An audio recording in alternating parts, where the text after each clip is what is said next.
Went to this wedding on the weekend, and there was a guy there. Found out he was from Kathmandu, which is not too far from where I live, and I told him, you know, the morning routine that I go to work every day. And he goes, "Oh, do you always go up the freeway, or do you ever go the back way?" And I was like, "Yeah, go the back way occasionally." When I actually thought about it, I don't go the back way that often. So I thought, let's change that.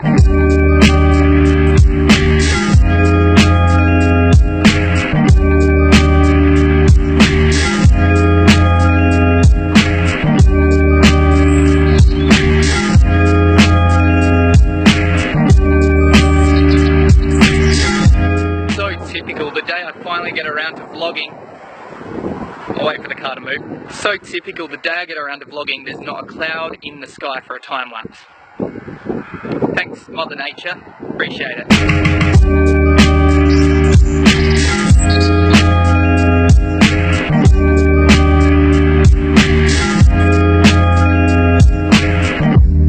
Now it's been a while since I've been here at work. At least with a camera. And there's a good reason for that. I mean, every time I tried to make a vlog or something that was based around work, the story became I'm busy at work. And I tried to scrunch everything into the vlog to show how busy I was. But it's kind of counterintuitive, and the fact that I didn't finish the vlog points out the fact that I'm busy at work and it's draining the rest of my life. So I've had to rethink about how I want to do things, and I think it's more important to just focus on one idea. Me showing you how to take a cooler.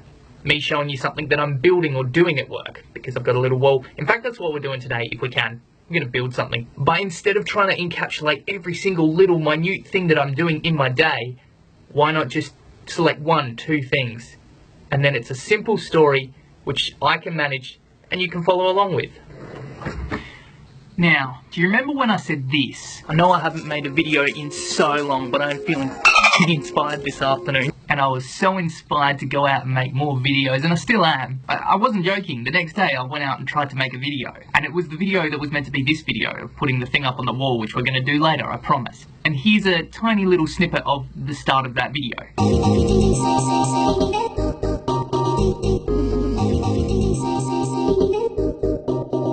Good morning and welcome to a brisk morning in Murray Bridge. That's right, we're back on the vlog. You might have seen the other day that I'm talking more about this. There we go, advice from Gary B. It's time for me to hustle and get back into things. Just to let you know, it's 2 weeks later and still trying to hustle. I'm trying. I know it's 2 weeks later, but I am. Back to it. So despite popular belief, I'm not here to grab a sausage before work. I'm here to actually grab some stuff to do something that I've been meaning to do for ages.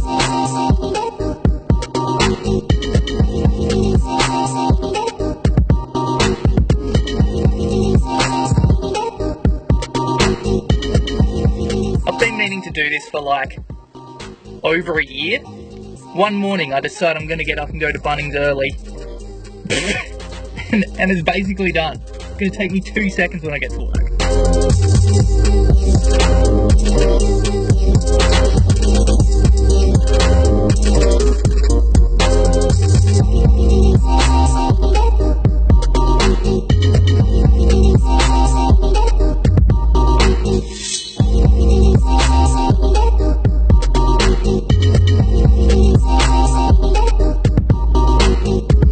I got right up to the point of actually sticking this thing on the wall, and it was literally a few minutes later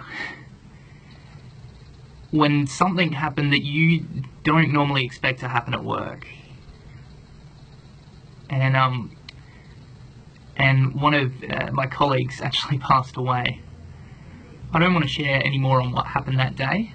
All I want to do is share a little bit of how much of a reach Jeff Sunderland actually had. This is some of the news reports and radio bits that went to air the day after he passed away. Tributes are continuing to flow for broadcast legend Jeff Sunderland, who died suddenly yesterday at age 73. And now for $5,000. He was the big man with the big voice and a heart of gold. He was Jeff Sunderland. Most people just called him Sundo. Sundo was king. Good morning, sunshine. It's Sundo's Big Breakfast. Yes, it is. Good morning. And welcome to a day that doesn't seem to be altogether real. For those of you who haven't heard and are tuning in to hear the wonderful sounds of our mate Jeff Sunderland bringing you your breakfast in the way he only could, I have some bad news. Just before midday yesterday, our friend Sundo passed on from this life, leaving a wife and children who adore him, work colleagues and a panoply of listeners who will all miss him so dearly. And so you can imagine, you don't keep filming on a day like that. You don't. You don't. And I think it's fair to take a week after that to, you know, do what you need to do. Love your family, love your friends, go out because, you know, you only got one life. Following on the week from that, I ended up sick. I even had a sick day.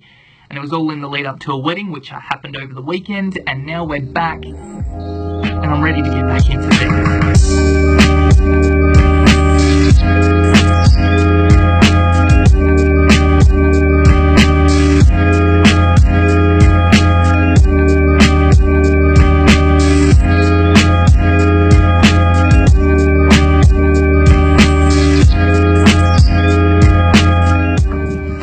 Well, it's about 2:30, 2:40 in the afternoon now, and there are 2 other people in the building besides me.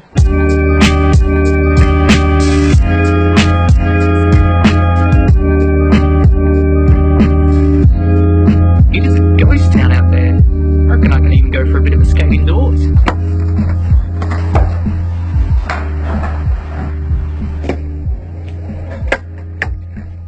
Alright, that's enough hullabaloo. Let's get this thing on the wall. It's a pretty simple plan of attack. I've got 2 frames. Says they hold 100 kilos. Oh, that's quite close. Also got this, which is called mounting tape. It's meant to be pretty strong and hold a bit more than, you know, just regular old tape. Whack that on that, set them up, pop the skateboard on, see if it holds, and fingers crossed it does. It's a little bit of overlap here I'm gonna have to trim off, but pretty good. Beautiful.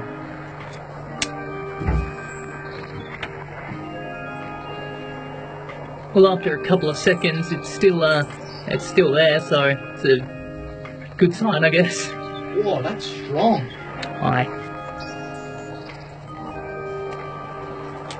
Brilliant. Excuse the spotlight, but here it is, the thing I've been meaning to do for it's got to have at least been over a year. I had this idea that I was going to put a skateboard right here. And these actually, I mean, I don't want to do pull-ups or anything on them, but they're pretty damn sturdy.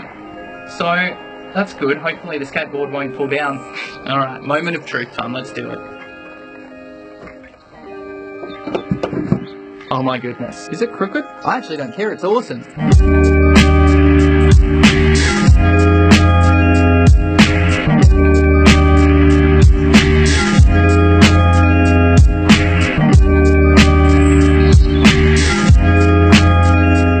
Have it. 2 little brackety frame bits, some mounting tape, and bam, skateboard shelf. About time I did it.